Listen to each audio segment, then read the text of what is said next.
महाकुंभ मेला 2025 के दौरान कई चेहरों की खूब चर्चाएं हो रही हैं। इसी में से एक नाम इन दिनों खासतौर से चर्चा में आ गया है और वो है सोशल मीडिया पर एक और वायरल सनातनी गर्ल इशिका तनेजा का नाम। दिल्ली की रहने वाली इशिका ने बाकायदा दीक्षा ली है और अब श्री लक्ष्मी बनकर सनातन के प्रचार प्रसार में जुट गई हैं। इशिका से हमारे संवाददाता समर श्रीवास्तव ने खास बातचीत की और जाना कि आखिर संन्यास लेने के पीछे उनका मकसद क्या है। हम इस वक्त महाकुंभ में हैं और महाकुंभ के अनेकों रंग हैं। वैसे ही एक रंग में ढल गई हैं miss world tourism Ishika Taneja, जिनको जब आप देखेंगे तो आप शायद सोचेंगे कि ये एक्टर भी हैं, ये मिस वर्ल्ड टूरिज्म भी हैं, लेकिन अभी जिस वेश में हैं ये एक साध्वी के रूप में परिवर्तित हो गई इस महाकुंभ में। इशिका, बहुत स्वागत है। आप कैसा लग रहा है महाकुंभ में? सुंदर सुंदर मंदिर हैं हमारे पीछे, कैंप्स हैं आसपास, कैसा लग रहा है? राधे राधे। सबसे पहले मैं साध्वी नहीं हूँ, मैं सनातनी हूँ और मैं गर्व से कहती हूँ कि मैं सनातनी हूँ। देखिए, जब हम किसी को साध्वी कहते हैं तो उसके पीछे एक संकल्प है, उसके पीछे तपस्या है, उसके पीछे साधना है, उसके पीछे पिंडदान है, सर मंडवाना पड़ता है आपको भस्म लेप कराना पड़ता है आपको। तो ये बहुत ही लंबी और सुंदर जर्नी है। मैं सिर्फ सनातन के, जैसे हम बोलते हैं धर्मो रक्षति रक्षतः, तो हम धर्म की रक्षा तो नहीं कर सकते हैं पर हम धर्म की सेवा कर सकते हैं। तो उसी सेवा भाव से मैं यहाँ पे जुड़ी हुई हूँ। तो जो आपका सवाल था कि महाकुंभ कैसा लग रहा है, मुझे लग रहा है इतनी सुंदर दिव्य शक्तियाँ हैं यहाँ पे। सामने मंदिर पर दिखाइए एक बार, आप बताइए। आप जी देखिए, हमारे आसपास इतने सुंदर सुंदर मंदिर हैं यहाँ पे।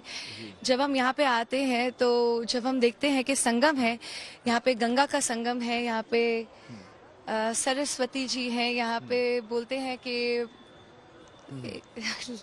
हम जब बोलते हैं कि यहाँ पे संगम होता है, यहाँ पे गंगा जी हैं और यहाँ पे यमुना जी हैं, तो जब हम गंगा जी की बात करते हैं तो वो एक मोक्ष का प्रतीक है और जब हम यमुना जी की बात करते हैं तो वो भक्ति का प्रतीक है। और हम कहते हैं कि यहाँ पे सरस्वती प्रकट होती हैं।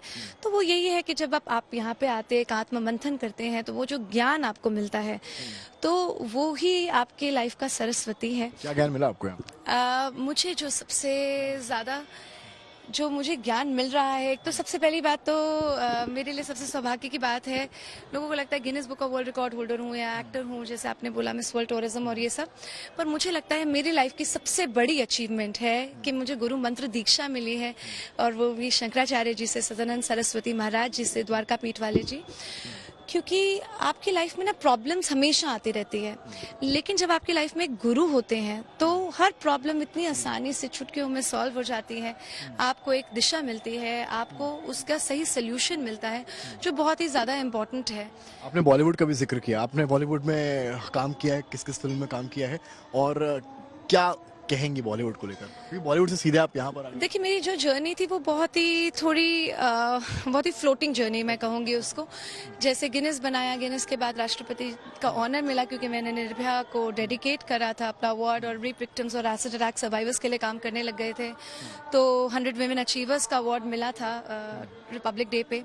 फिर क्योंकि मिस वर्ल्ड टूरिज्म बन गई और तो जैसे आप बन जाते हैं तो आपको मूवी के ऑफर्स आने लग जाते हैं। टी सीरीज के गाने कर लिए, हद कर ली विक्रम भट्ट सर के साथ, मधुर भंडारकर सर के साथ काम कर लिया और अनजान और मर्द तो बन रही थी। पर उसके बाद मुझे ये लगा कि देखिए, शक्ति है हमारे अंदर और अगर भक्ति भी है तो वो समय, अगर हम उसको सही समय पे अगर हम सेवा से नहीं जुड़ पाए तो देन उसका कोई यूज़ नहीं है। और मुझे हमेशा से लगता है कि जितनी भी हमारी लड़कियां हैं, जितनी भी हमारी सनातनी बहनें हैं, वो आपके मनोरंजन के लिए नहीं बनी है, वो छोटे छोटे कपड़े पहन के नाचने गाने के लिए, रियलिटी शोज के लिए, ये सब के लिए नहीं बनी है। और वो बनी है कि सनातन के प्रचार के लिए। ये बात आप तब कह रही हैं जब आप खुद काम कर चुकी उस इंडस्ट्री में। जी, मैं तो अपने आप को ये कहूंगी कि मेरी खुद की घर वापसी है। मुझे बहुत ट्रोल करा गया इस बात के लिए कि देखिए, इनके खुद के इंस्टा पे चाहिए, आप इनके खुद का देखिए, खुद ऐसे कपड़े पहन रही है और अब ये बात कर रही है।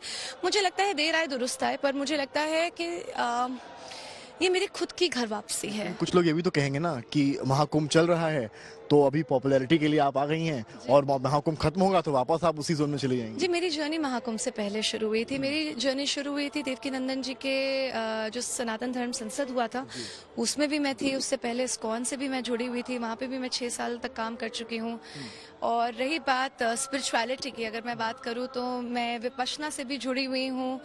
मैंने 11 दिन का मौन व्रत भी रखा था। मैं श्री श्री रविशंकर जी आर्ट ऑफ लिविंग भी कर चुकी हूँ। तो वो सारे के सारे इस्कॉन से जुड़ा। परिवर्तन कैसे आया एकदम से? आपने कहा विक्रम भट्ट साहब की मूवी, फिल्म, वेब सीरीज और OTT बॉलीवुड से सीधे एकदम यहाँ पर। देखिए, मैंने आपको जैसे पहले भी कहा कि इट इज़ इम्पोर्टेंट कि हम सही तरीके से, जब आप गोल्स अचीव करते हैं तो आपको लगता है कि मैं ये गोल अचीव कर लूँ ना तो मैं खुश हो जाऊंगी। फिर आपको लगता है नहीं, मैं ये वाला गोल अचीव करूँ, तो फिर आपको रियलाइज हो जाता है कि आप एक्चुअली में इटर्नल हैं और आप उस बिल्कुल वो फ्रीडम महसूस करना चाहते हैं। तो मुझे लगता है कि ये जो फ्रीडम है, कई ऐसे बाबा हैं यहाँ पर, IT वाले बाबा, होस्ट हर्षा आचार्य, वो लोग कह रहे हैं कि भाई वो लोग पॉपुलैरिटी हासिल करने के लिए यहाँ पर आ गए और ये सारी चीजें, मैं नहीं कह रहा हूँ, तमाम जो संत मंत हैं अखाड़े में, कि उन्होंने IT वाले बाबा को लेकर तमाम चीजें टिप्पणी की। आपकी क्या सोच? मुझे लगता है कि आपको ना उनकी इंटेंशन देखने की जरूरत है। मैं हमेशा से कहती हूँ कि उनके विचारों को देखिए, उनके विकारों को ना देखिए। और हम बहुत ही ज्यादा जल्दी जज करने लग जाते हैं। आपको क्या पता किसी की क्या इंटेंशन है, वो किस जर्नी से गुजरा है, वो अगर प्रचार कर रहा है तो उसमें परेशानी ही क्या है। हाँ, लेकिन अगर हम ये सोचे कि वो उनसे हमें ज्ञान चाहिए, तो मुझे लगता है कि कुंभ में हमारे पास महामंडलेश्वर है, हमारे पास जगत गुरु है, हमारे पास शंकराचार्य जी है, हमारे पास अघोरी है, हमारे पास नागा साधु हैं, तो हम उनसे ज्ञान लें। मैं कोई नहीं होती आपको ज्ञान के बारे में उसका प्रचार करने वाली, लेकिन हाँ, अगर आप देख के आप इंस्पायर होते हैं और आप सनातन की तरफ बढ़ते हैं, आप सनातन के सेवा के लिए जुड़ते हैं, सनातन की सत्ता में जुड़ते हैं, तो वो भी मैं कहूँगी हमारे लिए, मेरी जैसे एक साधारण आवाज के लिए बहुत बड़ा अचीवमेंट को लेकर भी आपके तमाम बयान आए थे, एक चुटकी सिंदूर, उस पर आपका क्या यहाँ कहना है? वो ऐसा था कि मैंने बोला था कि एक चुटकी सिंदूर की कीमत क्या जाने, ये बाबर की औलाद है। एक चुटकी सिंदूर आपको हलाला से बचाती है, एक चुटकी सिंदूर आपको लव जिहाद से बचाती है, एक चुटकी सिंदूर आपको बुरखे से बचाती है और एक चुटकी सिंदूर आपको ट्रिपल तलाक से बचाती है। तो मेरा कहने का मतलब ये था कि जितनी भी हमारी शक्तियाँ हैं, हमारी जितनी भी सनातनी बहनें हैं, वो आप सरस्वती बनिए, आप लक्ष्मी बनिए, आप दुर्गा बनिए, आप काली भी बनिए, लेकिन आप लव जिहाद की बलि मत बनिए। क्योंकि और इस बात पे मुझे बड़ा ट्रोल करा गया था। वो देखिए, मैं सिर्फ लव जिहादियों के बारे में बात कर रही हूँ, मैं हर मुसलमान के बारे में नहीं बात कर रही हूँ। मैं इसको बहुत क्लियर रखना चाहूँगी। लेकिन ये बहुत ही ज़्यादा सैड हो जाता है कि जब हम देखते हैं हमारी इतनी इंटेलिजेंट विमेन है, एजुकेटेड विमेन है, और फिर वो उनको समझ नहीं आता, और फिर वो जब ये हादसे होते हैं। जिस इंडस्ट्री से काम कर आई हैं, उस इंडस्ट्री में भी इसको लेकर तमाम सवाल उठते हैं और आपकी मुस्कुराहट बहुत कुछ बता रही है। देखिए, वो भी एक बहुत बड़ा रीज़न रहा है, क्योंकि मुझे लगता है कि जो लोग उसको रूल कर रहे हैं और जिस तरह से वो डिपिक्शन होती है सनातन की, वो हमेशा गलत होती है। आप जो गाने होते हैं हमारे, राधा वॉन्ट्स टू डांस, या फिर जब हम महादेव की बात करते हैं तो हमेशा ड्रग्स से उनको जोड़ा जाता है। आप मनाली ट्रांस हो गया आपका, सारे के सारे वही गाने होते हैं। तो ये बहुत ही ज़्यादा गलत है। एंड आई ऑनेस्टली फील कि we need to stand together and we need to start talking about it, and we need to oppose also. I'll end it here with my last question. तो क्या माना जाए कि आप जिस वेशभूषा में हैं, महाकुंभ जब अंत होगा, इस महाकुंभ का, महाशिवरात्रि के साथ, उसके बाद भी जब कोई आपके इंस्टाग्राम प्रोफाइल में जाएगा 6 महीने बाद भी, तो यही आपका रूप और यही सारे आपके बयान देखने को मिलेंगे, या फिर कोई वेब सीरीज आप कर लेंगी? नहीं, मुझे नहीं लगता कि मैं उस साइड पे कभी लाइफ में जाने वाली हूँ। डेफिनेटली अगर प्रोड्यूस करने की बात हुई तो मैं चाहूँगी कि हम बहुत सारी ऐसी फिल्में प्रोड्यूस करें जिसके अंदर सनातन का प्रचार हो।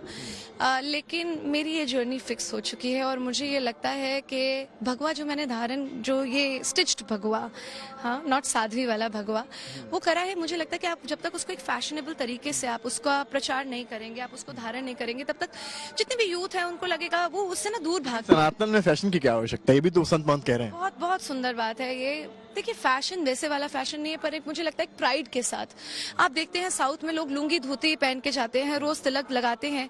अगर यूथ के पास अगर एक सुंदर तरीके से आप साड़ियाँ पहने, अगर सुंदर तरीके से आप उस रंग को इनकलकेट करें अपने लाइफस्टाइल के अंदर, तो मुझे लगता है कि they should actually wear it with pride and responsibility. I would always say responsibility, क्योंकि जब हम एक चीज को अगर हम किसी का भी प्रचार करते हैं, किसी भी चीज के ऊपर डेडिकेशन दिखाते हैं, तो रिस्पॉन्सिबिलिटी हमारे ऊपर दिखती है। और शायद इसीलिए जो ट्रोल हुए लोग, जब आपने कोई भी बात बोली, चाहे महाकुंभ के बारे में बोली, चाहे IIT बाबा, चाहे जो भी, जब आप वो रिस्पॉन्सिबिलिटी को नहीं निभाते हैं ना, तभी आपकी तरफ उंगलियां उठती है।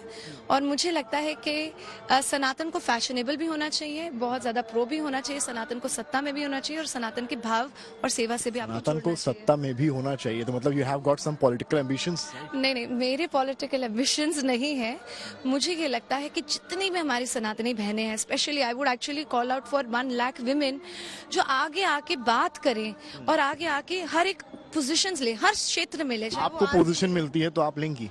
आपको कहा जाता है कि चुनाव लड़ना है तो आप लड़ेंगी? नहीं, मुझे नहीं लगता कि मुझे चुनाव लड़ना है, पर हाँ, मैं डेफिनेटली उस पॉलिटिकल पार्टी को मैं उसके लिए बोलूंगी भी कि भाई आप आगे आइए, और उसके लिए मैं मांगे भी रखूंगी। एक सेकंड, नहीं, कैंपेन की बात नहीं है, ये मांगों की बात है।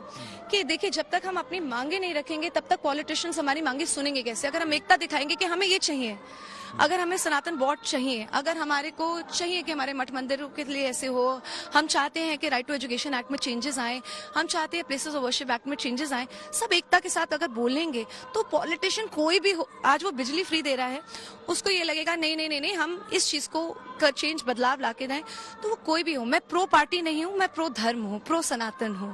Big boss? नहीं, बिल्कुल भी नहीं। बिग बॉस का पहले भी ऑफर आ चुका है, वो तो मैं उससे कोसों दूर हूँ। बट मुझे डेफिनेटली लगता है कि हमारी सारी देवी शक्तियों को, जैसे मैंने बोला, सनातन की सत्ता, सनातन की सेवा और सनातन क्या समर्पण और सनातन की मांग, ये सब रखनी चाहिए। शुक्रिया समय देने के लिए। तो आपने सुना, ये इशिका हैं, वर्ल्ड आप सनातनी शिष्या कहना शायद सही होगा इनको, साध्वी इन्होंने खुद कहने को मना किया है। सुना आपने किस तरीके से उन्होंने कहा कि सनातन में तमाम चीजें हैं और ये उसी सनातन का प्रचार इस प्रयागराज, इस महाकुंभ में करती नजर आ रही हैं।